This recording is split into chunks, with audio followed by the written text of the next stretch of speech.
Santé, un bus. Si pour 1,5 million. On a acheté un bus, papa. Un bus qui coûte combien de Si pour 1,5 million. Un bus qui coûte combien? Il fallait voir des va-et-vient entre le ministère et la FECOFA. Mais j'ai entendu, bon, ce dossier-là, j'ai entendu le secrétaire général. Et un autre problème, la FIFA. Bon, je termine par là, en tout cas. En tout cas, j'y termine. La FIFA a financé quelques fédérations, en tout cas pour que ces dernières puissent mettre en place les centres techniques, des centres de formation. Le Maroc a bénéficié du projet. On a aujourd'hui le centre Marmoura du Rabat. Ah, c'est là où on a l'habitude de s'entraîner. Le TP Mazembe également aussi est rendu. La RDC également a eu le financement de la FIFA pour mettre en place le centre patient coureur en Pova, paix à son âme. Et pourquoi pour préparer un match face au Congo-Brazzaville, on va se préparer au centre Marmoura?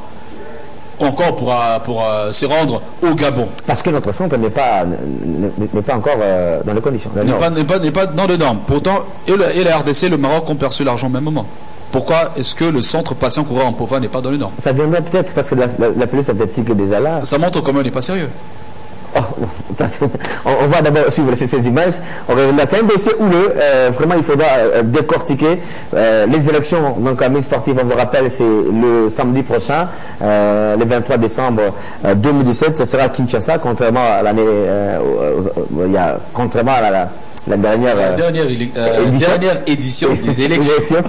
Où les élections se sont tenues à Kindu, si je m'abuse, oui, à Kindu. Il y avait aussi une fois à Kisangani. Oui, une fois à Kisangani. Mais cette fois-ci, la fédération a décidé, donc c'est ce qui peut vous dire qu'il n'y a pas de tabou. On va organiser à Kinshasa. Pour dire qu'il n'y a pas de tabou, ou encore il n'y a pas d'adversaire qui peut. Je ne vous accorde pas la parole. Sinon, on va suivre justement d'abord le challenger de Constant Marie, Jean-Claude Mwamba, qui a donné également sa vision des choses, comment il veut gérer le football congolais, si il serait à mesure d'être élu, en tout cas à la tête de cette fédération, et puis on reviendra, ou sinon on va suivre les deux rapidement, et la liste provisoire, d'ailleurs c'est mieux, la liste provisoire rendue publique par la commission électorale de la FECOFA. D'entrée de jeu, Jean-Claude Mwamba lève l'option en se déclarant candidat président de la FECOFA, lui qui pourtant avait échoué lors des élections de 2013. Nous avons la loi sportive. Cette loi donne les pouvoirs à tout le monde de postuler à n'importe quel poste, dans n'importe quelle discipline. Comme vous le savez, les comités sortant avec son président, ils ont eu à exercer déjà 8 ans. Dans la loi, on nous dit que lorsque vous atteignez déjà 8 ans, vous ne pouvez pas revenir à la chose. À en croire ces candidats présidents, le football congolais ne vit pas bien et sa gestion est chaotique, malgré les exploits sporadiques du tout-puissant Mazembe en club et des Florent Ibenge Ikwangé. Avec ses léopards, l'homme croit dur comme fer qu'une fois élu, il va changer les choses. Ça fait un bon moment, le football congolais, comme vous le savez, est en train de patauger sur place. On évolue pas. Alors, pouvons-nous rester toujours dans ces mêmes lignes? Non. J'ai ma vision. J'ai ma façon de voir les choses. Je vais vous dire ici. Autrefois, j'ai eu à donner une idée à la Fédération de football de mettre en place les collèges d'entraîneurs. Ça payé, on a eu les champs au Rwanda. Je vous dis, c'est moi. Devant près d'une dizaine de journalistes, Justin Mwamba a sollicité le soutien des ligues comme des attentes pour que son rêve devienne une réalité. Vous êtes sans ignorer que l'État congolais a eu à démembrer les provinces. Nous avons quitté de 11 à 6 provinces.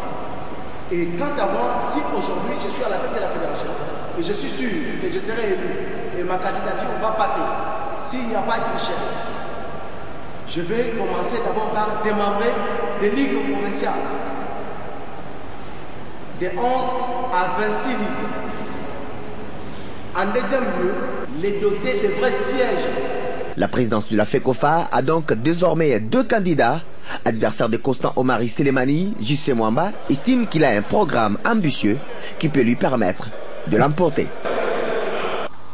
La commission électorale de la Fédération congolaise de football association informe les publics sportifs qu'à la clôture de la période réservée au dépôt des candidatures pour l'élection des membres du comité exécutif, elle a enregistré les dossiers des candidats ci-après.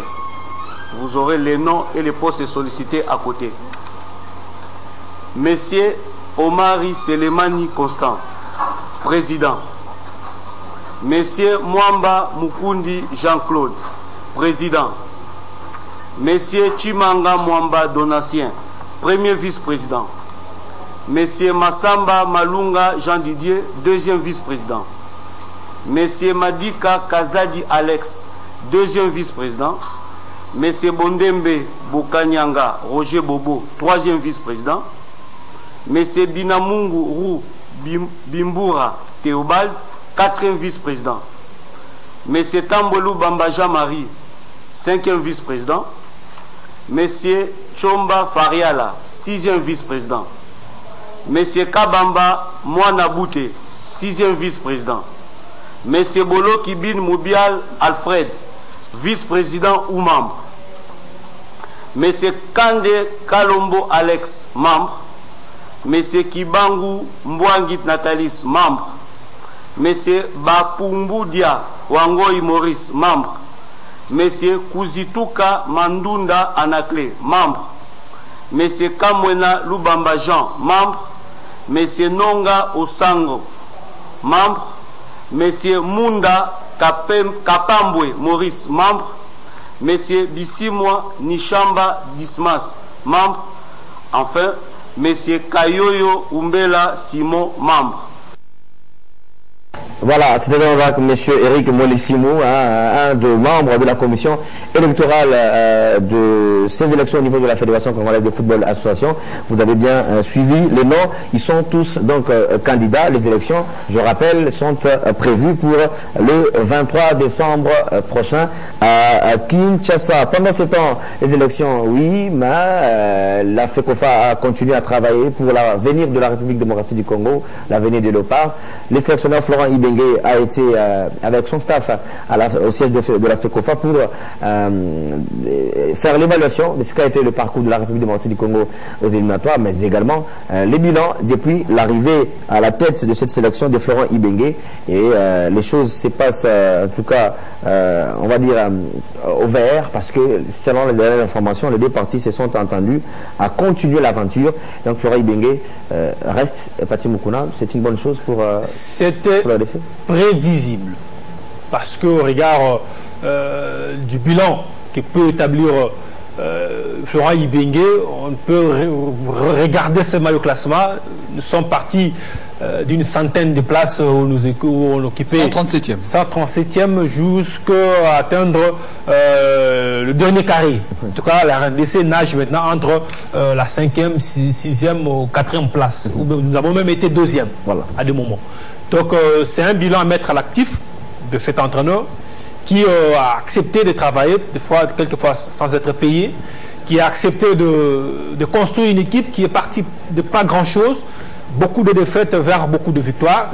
Donc je crois que singulièrement Florent Ibenge est à féliciter. Je n'ai pas dit qu'il est parfait dans ce qu'il a fait. Il a des limites. Il les a peut-être démontré à des moments, oui, parce que tant spécialiste, on a vu des fois les limites que je n'aimerais pas ici dire, mais je crois que l'homme s'est amélioré. Il a aussi appris quelques leçons dans son évolution au niveau local. Donc je crois que aujourd'hui, s'il doit répartir pour 2 ans, il ne va pas faire les mêmes erreurs, il va peut-être changer des fusibles, et je crois que les 2 prochaines années, on pourra atteindre ce qu'on n'a pas pu atteindre jusque-là, parce qu'il a appris comment on joue la Coupe d'Afrique, comment on joue la Coupe du Monde. Je crois que c'est 2 choses qui manquent dans ce qu'il doit faire. Allez, passons au Tchava, juste un mot également par rapport à ces sujets. Les gens, d'autres disent que voilà, c'est pas bien qu'il reste, parce que c'est un entraîneur qui n'a pas de classement type, il n'y a pas le Léopard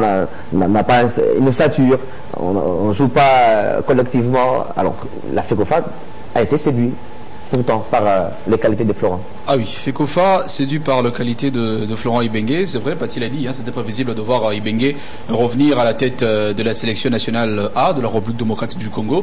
Pourquoi? Parce qu'aussi nous sommes pratiquement à la porte de la Coupe d'Afrique des Nations.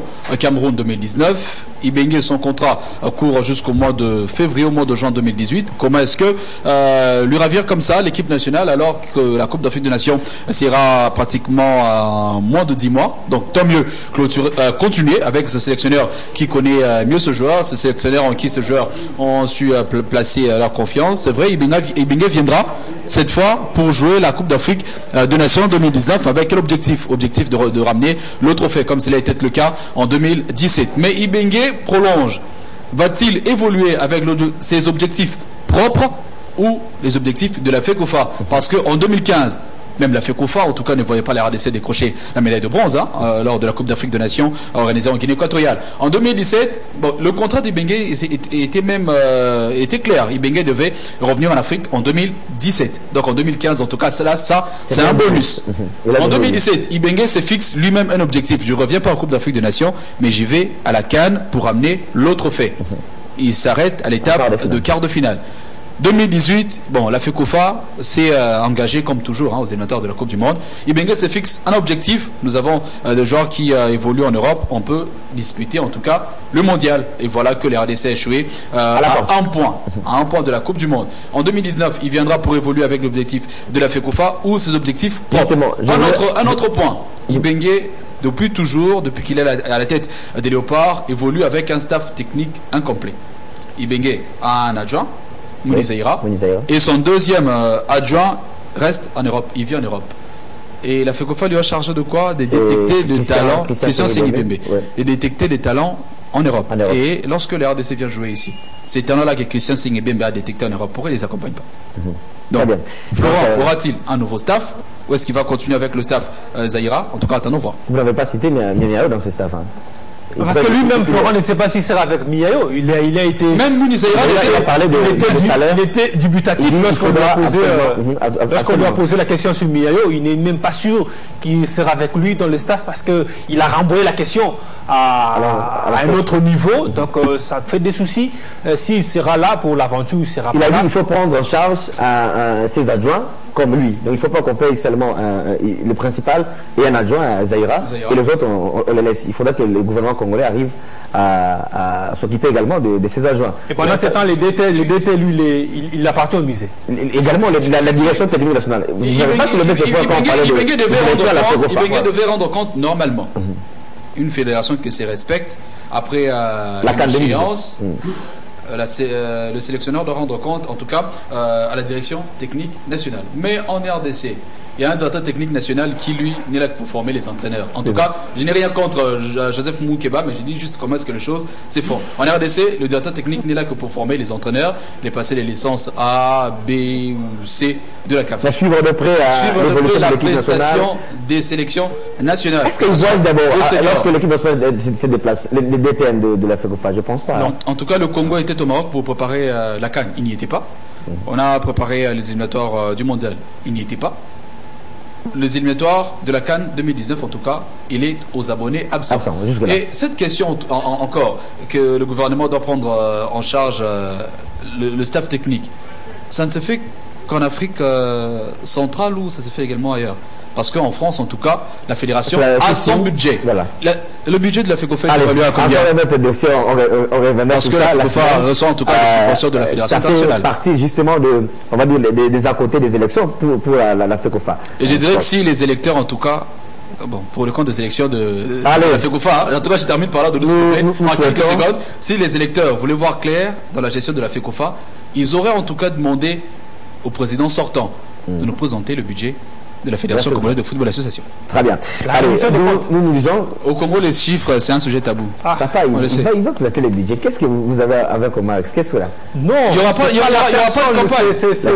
C'est la gestion. L'homme, il n'a rien à voir avec la presse. Ça n'a rien à voir. C'est la gestion. Très bien. Parce que rarement on a entendu la FECOFA faire la reddition des comptes.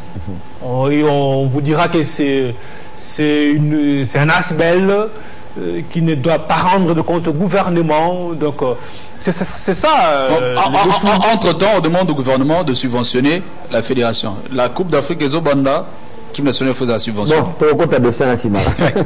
Allez, nous, tout ce que nous souhaitons, c'est dire des bonnes choses à Florent Ibenge Ikwangé.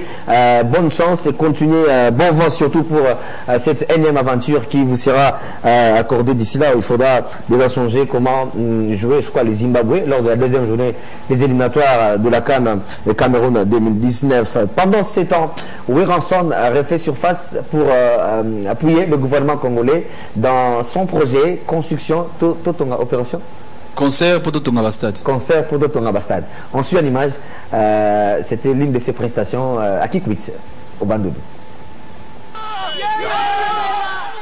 Bandundu-Ville a connu l'acte 1, la place est désormais à la ville de Kikwit qui ce samedi va accueillir la prestation du Wenge Musica Mésomère et son tuteur Noël Ngama Makanda di Weranson, ce qui prouve l'effectivité et la continuité du projet Concert pour construction des stades. Samedi au Tozana Kikwiti, ba frère nanga o bolinga ngai, o bolingaka Congo, bolingi RDC, c'est-à-dire bo contribuer, boya ko pesa. Tout ça là ba œuvre philanthropique mingi. Ce qu'on appelle œuvre patriotique, c'est-à-dire ils apprennent un mot, ils apprennent un mot. Mais bien avant de rallier Kinshasa et Kikwit, Ngama Makanda s'est rendu au ministère des Sports pour remettre une dernière enveloppe à Papu Nyango, enveloppe reçue après le concert livré il y a une semaine.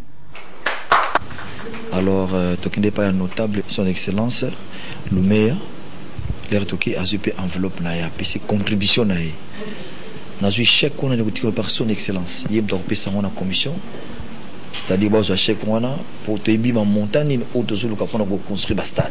Ouera a initié, les autres suivent, c'est le cas de Redi Amissi qui se dit favorable au projet, un accompagnement bien reçu par le ministre des Sports. Mais il y a un projet, il y a une contribution, il y a une contribution, Redi Azala na lisolo yango ton ministre Papi Nyango azana liboso masolango et qui biso to bandiko na ye et qui wera mtaya na lisolo et qui va proposer ngango nazomona tene na gotika. Après Bandundu et Kikwit, ce projet prendra la direction de la ville de Lubumbashi avant d'atterrir en Mbuji-Mayi, le tout pour bâtir un pays plus beau qu'avant, dans la paix. Allez, ça c'est une très bonne chose. En tout cas, je crois qu'aux autres artistes et musiciens d'emboîter les pas parce que voilà, le gouvernement congolais a également besoin de ses dignes fils qui va l'aider à accomplir sa mission ou ses diverses missions de développement de la République démocratique du Congo. Interclub de la CAF, c'est depuis la semaine que les clubs congolais connaissent déjà leurs adversaires. On note ici que le TP Mazembe en Ligue des Champions et le Daring Club Motema Pembe en Coupe de la Confédération sont exemptés du premier tour, mais pas, alors que l'AS 20 Club et Maniema Union seront d'entrée dès le 16e, des 32e des finales, comme ça s'appelle les préliminaires. Détail dans cet élément signé Patrick Kakema. C'est fait. Le club congolais engagé aux différentes compétitions interclubs de la CAF sont fixés sur leur sort. C'est là, à l'issue du tirage au sort effectué au Caire en Égypte ce mercredi pour le compte du tour préliminaire de 2 compétitions. Champion du Congo et double vainqueur de la Coupe de la CAF, le tout-puissant Mazembe disputera cette saison la Ligue des Champions, compétition que le Corbon a remportée en 2015. Et d'entrée de jeu, la formation de Lubumbashi est exemptée du tour préliminaire. De son côté, le club champion du Congo devra bien prendre part au 32e des finales. Les Dauphins Noirs se rendront au Malawi pour y affronter la formation des MTL Wanderers. Les vagabonds, comme les désignent les fans, sont à la portée des poulains de Florent Ibenge qui ont toujours franchi ces caps ces dernières années. Après une campagne 2017 manquée, avec notamment 3 défaites lors des 3 premiers matchs de la phase de poule, avec une défaite au stade de Martyrs face à Mamelodi Sundowns, le club voudra sûrement revivre les émotions de 2014. En Coupe de la CAF, les deux clubs Motema Pembe qui retrouvent le tournoi continental seraient exemptés des préliminaires. Après plusieurs années d'absence, les Immaculés comptent marquer de leur empreinte ce retour. D'ailleurs, le nouveau comité de gestion a fait de cette participation à la Coupe de la CAF un objectif majeur. Des SMP exemptés, mais pas Maniema Union. Les vainqueurs de la Coupe du Congo héritent de l'AS Manga Sport du Gabon, un adversaire qui sera à la hauteur des joueurs de Maniema. Comme Mazembe et SMP, la plupart des cadors continentaux ont été exemptés des tours préliminaires. Les dates précises n'ont pas été encore annoncées pour le coup d'envoi, qui aura sûrement lieu au mois de février prochain.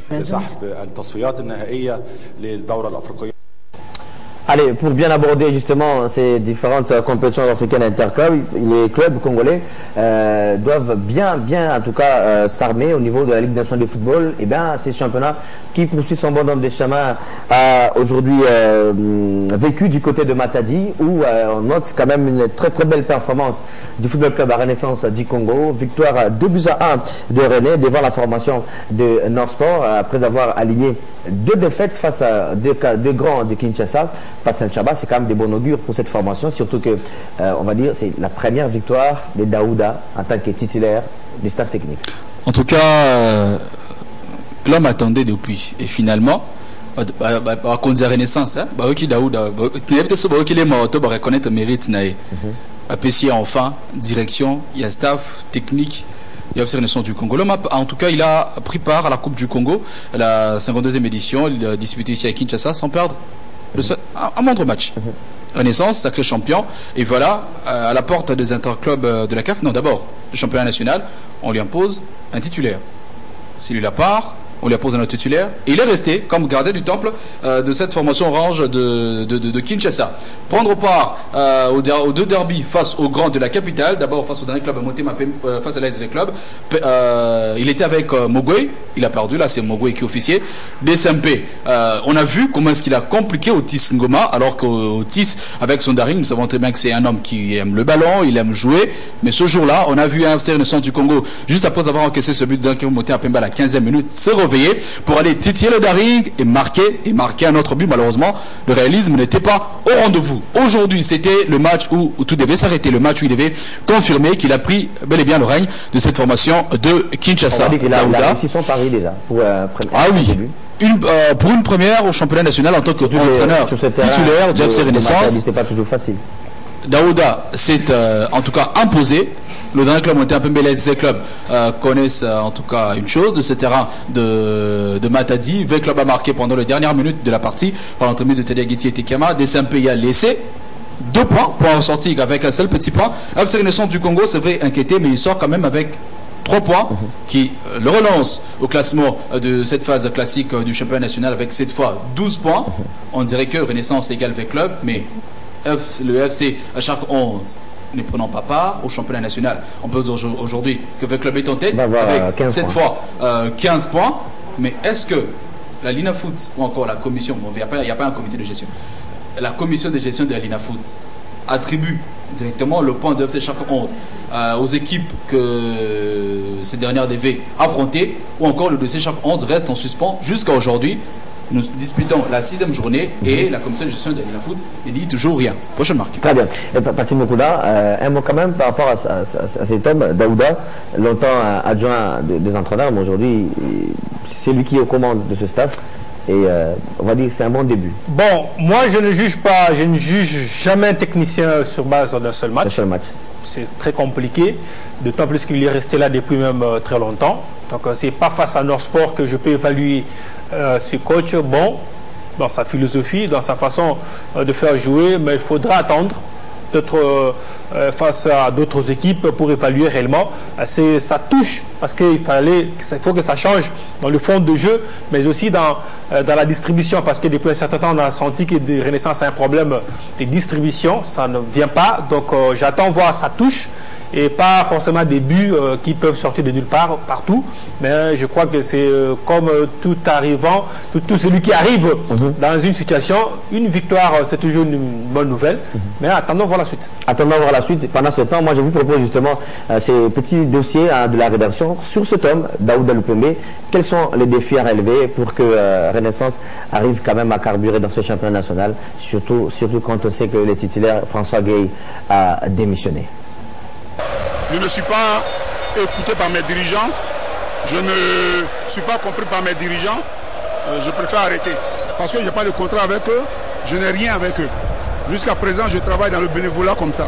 Ce sont ces déclarations fracassantes qui ont fait réfléchir la coordination du FC Renaissance du Congo et l'a obligé à trouver un encadreur de qualité qui pouvait assurer la vie technique des Oranges après la démission de François Gueye Mongwei de son poste d'entraîneur principal. On a perdu 7 joueurs. 7 joueurs, c'est pas les moindres, c'est des titulaires qui sont partis. Renaissance sera sur le même pôle de départ chaque année. Donc on ne va pas progresser. Et depuis mardi 12 décembre, le nom du successeur de l'Ivoirien est connu. Il s'agit simplement du technicien congolais Daouda Lupembe. Longtemps adjoint des entraîneurs qui ont défilé à la tête du staff technique de René, Daouda devra désormais gérer la destinée technique des Banafibo, du moins jusqu'à la fin de la saison 2017-2018, a-t-on appris des sources sûres de ce club. Et tout de suite, l'homme s'est dit prêt à relever le défi qui s'annonce énorme après que son équipe ait perdu 2 derbys de Kinshasa à l'espace d'une semaine. Moi, je ne suis pas tombé d'un arbre avant-hier. Moi, j'ai joué dans tous les terrains homologués en RDC. J'ai joué tous les derbys de ce pays. Je ne suis pas un novice, contrairement à ce que beaucoup pensent. Ceux qui viennent aujourd'hui dans les sports peuvent dire que Daouda c'est un nouveau. Mais moi je pense que c'est des matchs que j'ai joué par le passé plusieurs fois. Ayant acquis une expérience avérée auprès des cadors comme Franklin Kimbongila, Eric Chibassou et puis Gueye Mongwei, Daouda Lupembe, qui a bénéficié de plusieurs formations de remise à niveau des entraîneurs nationaux, semble être la bonne personne pour redonner du sourire aux nombreux fans du FC Renaissance du Congo. À moyen terme, il devra renouer avec la victoire à Matadi ce week-end, où Renaissance sera reçu par Norsport pour le compte de la 6e journée du Tour classique. Et à long terme, permettre aux Oranges de Kinshasa d'atteindre leur objectif ultime, celui de se qualifier pour une des coupes africaines interclubs l'année prochaine. Mais pour ce faire, il va falloir que Daouda et ses poulains arrivent à qualifier Renaissance à la phase du play-off de la Division 1. Allez, mission difficile mais pas impossible. J'espère que lui, en tout cas, il ne va pas connaître de problème de salaire. On l'espère bien. Bon, je crois que ce côté-là, on va inviter d'ici là le président lui-même, parce que sa sanction, c'est 1 mois. Il va nous expliquer tout en tout cas, est-ce que les joueurs ont un salaire, l'entraîneur, parce que ça pose... Kimbongi est parti faute de salaire. Faute de salaire. Chibassou, c'est vrai, menacé par les supporters, il est parti faute de salaire. Mongwei, il n'est pas écouté par les dirigeants et il ne peut pas travailler en bénévolat. Voilà. C'est bien dit. En attendant, c'est un dossier à suivre. Pendant ce temps, l'AS Vita Club, l'autre club qui est vraiment engagé dans cette division 1, n'avait pas de rencontre donc à jouer ce week-end. Les Véclubiens se sont contentés d'un match amical face aux Diables Rouges locaux du Congo Brazzaville. C'était donc ce samedi au stade de Marseille de la Pentecôte. Score de la partie 1-0, but marqué par un certain Jonathan Baoué, transfuge de la formation des Soligraphes. Suivez. C'est en prévision de son entrée en lice à la prochaine Ligue des Champions de la CAF que l'AS Vita Club a reçu un match amical international, la sélection Chan de Diable Rouge du Congo-Brazzaville. Au-delà du fait que c'est un match amical, Florent Ibenge Ikwangé, l'entraîneur véclubien, voudrait jauger son effectif, d'où ses consignes au vestiaire avant le match. Mettez-moi en difficulté pour le match de Dragon et les autres. Beaucoup ici n'ont pas eu de temps de jeu, donc jouez avec plaisir. Fini les briefings, place à la prière du groupe et c'est la sortie de vestiaire pour les 2 équipes. Des clubs habillés dans ses couleurs traditionnelles, vert et noir, et puis le Congo-Brazzaville en rouge et blanc. 17h pile, le coup d'envoi est donné au stade des Martyrs de la Pentecôte. Ce sont d'abord les minutes d'observation durant les premières quarts d'heure entre les 2 équipes. Et dans l'effectif vert et noir, l'on découvre en pointe un certain Jonathan Baoué, transfuge de la Soligraphe. Durant la première période, c'est plutôt l'équipe nationale congolaise qui se signale par des assauts tranchants, mais moins inspirés. Et rien ne va donc inquiéter la charnière centrale des Moscovites, gardée par Yannick Bangala et Ridima Kwekwe. 0 but partout, score à la mi-temps. Au retour de vestiaire, Florent Ibenge recadre le sien et tout de suite, la SCD Club a les vents en poupe. L'entrée de Moukoko Batezadio libère Jonathan Baoué. Enfin, Omar Sidibé va monter pour stabiliser le jeu. Coaching payant, puisque c'est lui qui sert Ngonda Glody et qui, d'un centre parfait, trouvera Jonathan Baoué dans les temps additionnels de la partie. 1-0, des clubs bat les Diables Rouges du Congo-Brazzaville par le Fenzo Molessoir. Une victoire de bon augure pour les Verts Noirs qui attendent de pied ferme les monstres de l'Est Dragon Biliman le vendredi prochain. pour le compte de la 7e journée de la Division 1. Patient Chaba, on dit que le club joue bien, c'est presque collectivement la meilleure équipe présentement de la zone ouest. C'est également votre avis? Le club joue bien, on peut dire, on peut reprendre oui, en tout cas à cette question. La ligne défensive de l'SV Club, en tout cas, n'a pas trop encaissé depuis le démarrage de la phase classique de la division 1 dans cette zone ouest. La ligne médiane de Moscovite tourne en plein régime avec un certain Fabrice Ngoma qui est bégué à dénicher au Maroc, au Nigeria. L'équipe qui a gagné le Congo-Brazzaville hier, c'était pratiquement l'équipe B de l'SV Club. Ah oui. Parce que tous les cadres étaient à repos. Avec un certain Fabrice Ngoma qui tourne bien. Hier, Ibenge a monté une équipe de joueurs qui ne jouent pas, en tout cas qui ne prennent pas beaucoup de temps de jeu au championnat national. Il a testé face à cette sélection du Congo-Brazzaville qui se prépare pour le championnat d'Afrique des Nations Maroc 2018. La sélection béninoise, l'étoile filante, la sélection togolaise. Voilà, cette sélection qui a privé le Congo, en tout cas, du Tchad, de l'esprit de conserver le titre. C'est vrai, mais la ligne offensive de Moscovite, en tout cas, elle pêche depuis le démarrage du championnat. Il y a un Josu Mouloko, en tout cas, à mon avis, que je ne vois pas, qui ne peut pas aujourd'hui porter la charte de l'SV Club. Avec un Muzungu, c'est vrai, la saison passée, il était bon, il était intestinant, mais cette saison, il démarre un tout petit peu en tutubant. Et moi, je préférerais que V Club puisse trouver un joueur qui va caractériser l'esprit de Moscovite dans cette ligne offensive. Et Tekama, il a débuté la saison, il n'a marqué qu'un seul but. Amat a dit, il faudrait que V Club trouve un joueur type, un joueur cadre, qui pourra lui permettre, en tout cas, dans des situations difficiles, de marquer, question de lui permettre de gagner beaucoup plus de points, et surtout que les interclubs de la CAF arrivent à grands pas, c'est déjà au mois de février, aller avec cette équipe face à une équipe de B-Forward du Malawi qui viendra méconnue de Moscovite, méconnue du public vert et noir. Le club pourra peut-être être surpris pendant les 10 premières minutes, comme c'était déjà le cas face à Coton Sport en 2010. Générique 1-0, Vitapoli. Ibana Soussou, Vitapoli à Longwe. Merci beaucoup. Surtout que la prochaine étape, il faudra jouer, je crois, une équipe marocaine. Donc ça doit faire très attention. Et une bonne information, c'est pas donner aux Moscovites. Yves Dibaïlunga ne joue pas, c'est vrai, parce que ses dossiers étaient encore en souffrance. Mais seulement Florent Ibenge, c'est au mois de janvier que tout sera là, parce qu'ils sont déjà en possession de son transfert, comment on appelle ça, certificat de transfert international. CTI, voilà.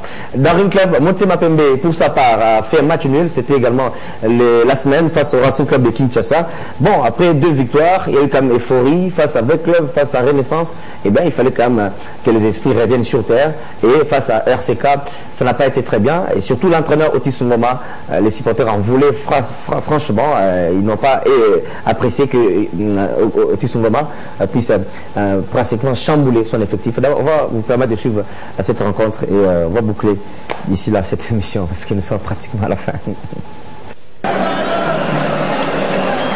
Pour sa 6e journée de la phase classique de la Division 1, le Daring Club Motema Pembe, leader de la zone ouest, s'attendait à une victoire face au Racing Club de Kinshasa. Mais c'était sans compter sur la détermination de son adversaire du jour. Et à la place, c'est un match nul qui sera la sanction de cette rencontre, durant laquelle Otis Ngoma Kondi aura chamboulé tout son effectif avec comme gardien de but Siadi en lieu place de Natama Briki. Habillé dans ses couleurs traditionnelles, les verts et blancs, le Daring va vouloir faire un pressing haut énorme dès l'entrée de jeu, stratégie qui ne réussira que pendant une bonne vingtaine de minutes avant la pause, puisqu'en face, les poulains de Kiki Makengele donneront du fil à retordre aux Immaculés qui sont souvent dévancés dans leurs tentatives. Mi-temps, 0 but partout, les doutes s'installent dans les camps imaniens. Comme lors de la première, la deuxième période démarre sous un chapeau de roue et les deux équipes s'élancent à fond, sans réserve. Stratégie qui sera payante pour les verts et blancs de Kinshasa lorsque Moukoko Amale trouvera enfin le chemin de filet à la 61e minute. Célébration des Imaniens pendant un temps seulement, puisque 8 minutes plus tard, sur un chef-d'œuvre, Toumba Lubanza égalise pour le Racing Club de Kinshasa. Un ballon bien enveloppé qui laisse aucune chance au Potensiadi, un but partout. Les doutes a refait surface chez les Immaculés qui se voient rattraper au score. Les 20 dernières minutes de la partie ne donneront rien en dépit de quelques ratés constatés ça et là. Un but partout score final, le Daring enregistre son 2e match nul après celui de Nord Sport de Matadi. Un deuxième match nul dans ce championnat, de quoi s'inquiéter, mais les Mitié Mapembe consolident provisoirement la tête de la zone ouest. Allez, c'était là ce résumé du dernier club Mitié Mapembe. Beaucoup d'inquiétudes chez les Immaculés depuis quelques temps. L'équipe est Zobétate, toujours tournée. Mais je crois que les Immaculés, vous pouvez seulement faire confiance à votre entraîneur, Otis Ngoma. C'est d'ailleurs lui qui vous a permis de retrouver les chemins d'Afrique. Ça a toujours été ça, hein, des Saint-Père, c'est qu'à rappelez-vous la saison passée. Ok, merci beaucoup. Moi, je vous dis également un grand merci, messieurs, pour vos brillantes interventions. J'espère qu'on va se retrouver déjà la semaine avec nos différentes interventions à la matinale et comme le journal des sports. Déjà, ce lundi, je vous laisse donc entre les bonnes mains de Marlon Kachamou pour la grande édition du journal télé. Merci à la grande équipe technique, Manu Matezolo, Délé Massoula, Paul Kazadi, Gabi Oko et Héritier Métété, Dodili Simo. Nous vous retrouvons très prochainement, même heure.